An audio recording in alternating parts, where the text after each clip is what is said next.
महारानी अपने कमरे में परेशान हो यहाँ वहाँ कुछ ढूंढ रही थी। तभी वहाँ बादशाह अकबर आ पहुँचे और पूछा, क्या हुआ महारानी साहिबा, सब खैरियत तो है? अब क्या बताऊँ, आज सुबह से मेरी अंगूठी नहीं मिल रही। एक अंगूठी के लिए इतना परेशान क्यों होना? कहो तो आपकी 10 उंगलियां हीरो की अंगूठी से भर दे। वो तो हम भी जानते हैं, पर ये कोई आम अंगूठी नहीं, वो हमारी शादी की अंगूठी है। क्या? वो तो हमारी पुश्तैनी अंगूठी है, जो हमारी परदादी ने हमारी परदादी को, परदादी ने दादी को, दादी ने हमारी माँ को और हमारी माँ ने तुम्हें दी थी। आखिर तुमने वो खो कैसे दी? अब हम हमारी होने वाली बहू को उपहार में क्या देंगे? वो देखो, हमारा लाडला बेटा अभी से परेशान दिख रहा है। ये तो हमें भी समझ नहीं आ रहा कि वो अंगूठी आखिर गई कहाँ। आखिर बार जब मैं नहाने जा रही थी तो हमेशा की तरह मैंने गहनों को थाली में रख दिया था। तो जब मैं वापस आई तो देखा वहाँ से बस अंगूठी गायब थी।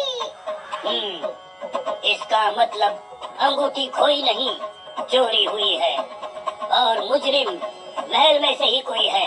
तो फिर सोचना क्या, जल्दी से सबको कार कोठरी में डाल दीजिए, अपने आप तोते की तरह बोलने लगेंगे। नहीं नहीं, हम सिर्फ शक की बिना पर सारे दरबारियों पर इल्जाम नहीं लगा सकते हैं। इससे उनका मनोबल और हम पर भरोसा कम होगा। इस समस्या को अब बस केवल एक बंदा ही सुलझा सकता है और वो है बीरबल। फिर क्या, अकबर ने बीरबल को महल बुलाकर सारी बात विस्तार से समझाई, जिससे सुन बीरबल हंस पड़े। बीरबल, यहाँ हमारी परदादी की अंगूठी खो गई है और तुम्हें हंसी आ रही है। क्षमा चाहता हूँ महाराज, पर मैं ये सोचकर हंस रहा हूँ, अगर आपने अपनी ससु माँ की अंगूठी खो दी होती तो आपका क्या हाल हुआ होता? ये सुन बादशाह को थोड़ी राहत महसूस हुई और वो बोले, सही कहा, आखिरकार जान है तो जान है। ये सुन दोनों हंस पड़े और तभी वहाँ महारानी आ पहुँची। यहाँ चिंता के मारे मेरी जान निकल जा रही है और आप लोग यहाँ हंसी मजाक कर रहे हैं। जल्दी से अंगूठी ढूंढो, मेरी सास किसी भी वक्त आती होगी। क्या माजी आ रही है? हाँ, उनका खत आया था। पता नहीं उनको भी आज ही क्यों आना था। उन्होंने अंगूठी के बारे में पूछ लिया तो हम सब की खैर नहीं। हाँ बीरबल, अब तो ये समस्या हमें माँ के आने से पहले ही सुलझानी होगी। ये तो दुगनी मुसीबत हो गई। बीरबल ने इस पर विचार किया और बोले, अब आप एक काम कीजिए, उस वक्त स्नान कक्ष के बाहर जितने भी सैनिक, सेवक और दासियां तैनात थी, उन्हें दरबार में हाजिर कीजिए। उम्मीद है कि हमें चोर जरूर मिल जाएगा। और नहीं मिल पाया तो? वो तो फिर आपकी सास ही बता सकती है। बीरबल के कहे अनुसार सभी को दरबार में इकट्ठा होने का आदेश दिया। जैसे कि आप सब जानते हैं, महारानी साहिबा की बेहद अमूल्य अंगूठी खो गई है और क्योंकि घटना के वक्त आप सब वही मौजूद थे, इसलिए शक सीधा आप पर जाता है।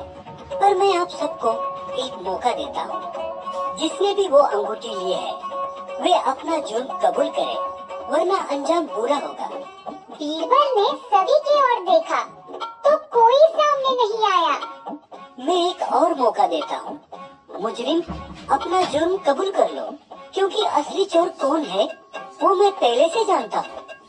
ये सुन तो सभी चौंक गए। ये क्या कह रहे हो बीरबल?